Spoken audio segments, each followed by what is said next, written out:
recommend Meetup to a lot of my friends that are looking for different things. Wine tasting, movies, book club, meet a lot of new people, a lot of new friends, and it will make you more social.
What is a chess dynasty? Unceasing dominance, move after move, again and again and again. We have a resignation, we have history. He is the 5-time FIDE World Chess Champion. But a chess dynasty can also be cruel. It forces most to defer their dreams until next time. If there is a next time. It's losing. Oh my God, did he just blow? Yeah, he did. I'm blown away. The game is over. As the chess world turns to Kazakhstan, the Magnus Carlsen dynasty is set to close. The FIDE World Championship is finally up for grabs. For two chess superstars lying in wait, until next time is now. Jan Nepomniachtchi has methodically done what he needed to do to get another shot at the title.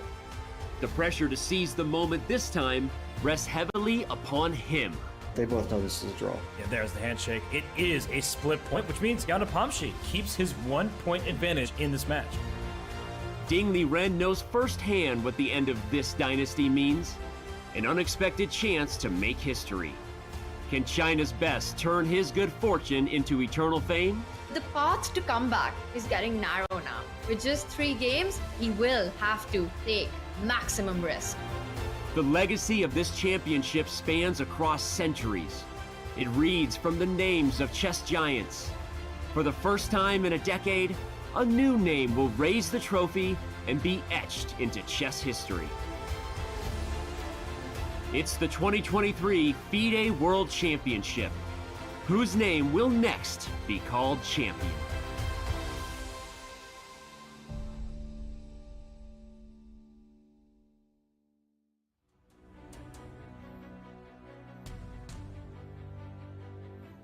Welcome to the 2023 FIDE World Championship match. We are in cool Astana, but the temperatures are rising inside the halls of the St. Regis Hotel.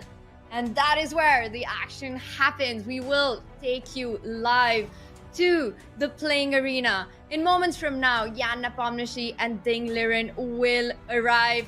It is the final phase of the World Championship match, and we are expecting a fiery Game 12. I am International Master Tanya Sachdev alongside my co-commentators and good friends, Grandmaster Robert Hess and Super Grandmaster Fabiano Caruana. Welcome, guys. The World Championship match resumes after the rest day. And now chat got some sleep. We as commentators got some sleep. Fabi, you've been on this stage. At this point, are the players getting any sleep?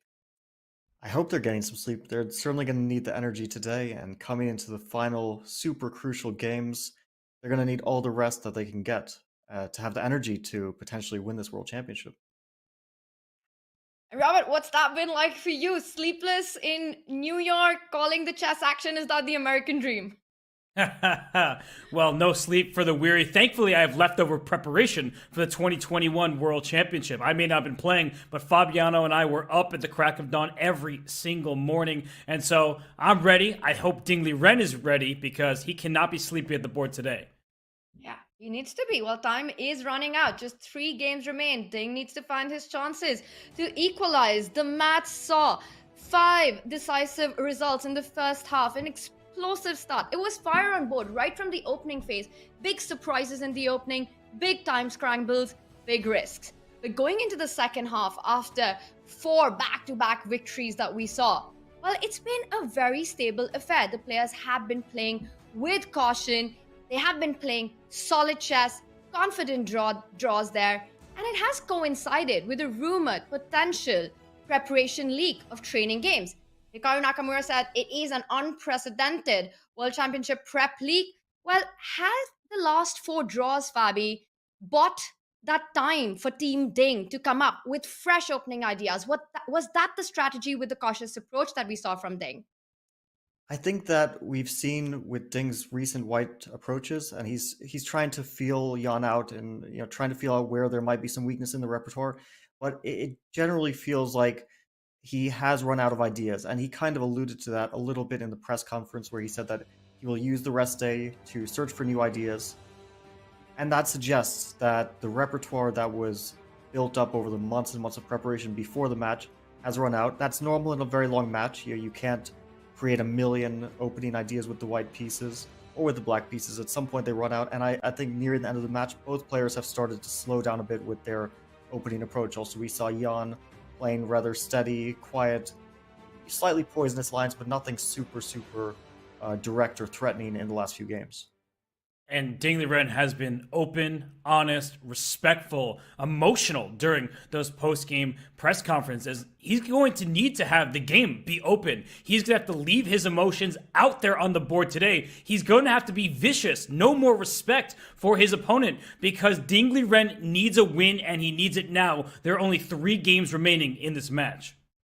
Ding is running out of time. He is running out of games to make that comeback. For Jan Nepomniachtchi, his ultimate dream is just 3 games away. He doesn't need to win a game. He just needs to make sure that he doesn't lose one. Robert, Jan's got to be feeling the nerves as well at this point. He certainly must, because it's a childhood dream for him, hopefully about to come true. It's only 3 games away. He can see that. He can see the glory. He can see that prize. He can see the title that he has wanted his whole life. So yeah, for Jan Nepomniachtchi, I'm not sure how he was able to get any sleep either, and he is going to need to be well rested, because Ding Liren is going to come punching today. So close yet so far for Jan. And Katie, after game 11, did ask him if indeed the hardest part of the match was behind him. And Jan responded in disbelief. You got to be kidding, no? I'm not. I mean, indeed, it's 3 games, and I should give it all, yeah, to do the job, let's say so. But of course, it's nothing anything it's over. Obviously not. It's pretty much unclear match, I think. Of course, I will try my best in the last 3 games. Also, tomorrow will be a rest day. I have more time to prepare some extra idea.